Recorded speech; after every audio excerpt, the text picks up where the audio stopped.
Quick video here. Russia managed to destroy multiple M777 Howitzer, with 2 in the recent couple of days.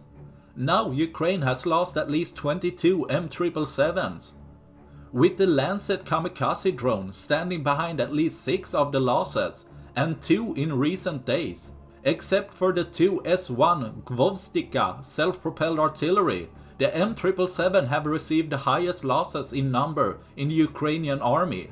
So why is this, and why does the Lancet drone stand behind so many of the destroyed equipment? While the losses of 22 M777 Howitzer hurts Ukraine, it's expected some losses should occur with time during the war. Ukraine has received 152 M777 in total, making this the most sent artillery system to Ukraine, while Ukraine has the most of the 2 S1 Gvozdyka, giving some explanation that pure number gives rise to higher losses when used in the war. The M777, while lightweight and accurate, isn't self-propelled, meaning it needs a secondary vehicle to transport it away.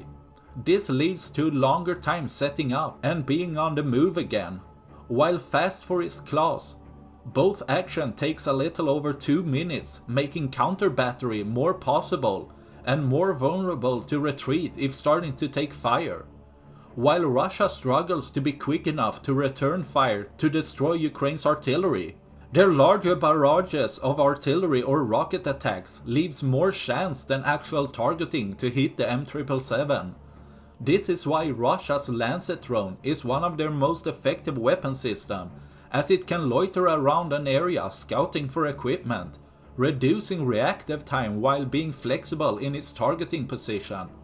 While every equipment Ukraine loses hurt them, the 22 M777 isn't as detrimental for Ukraine, as they still have around 130 systems left, losing on average 3 systems per month since they were deployed, while the US still have 900 systems in their inventory, making it possible to send many more. That's all I had for this video. Please like and subscribe for more. Thanks for watching. Bye.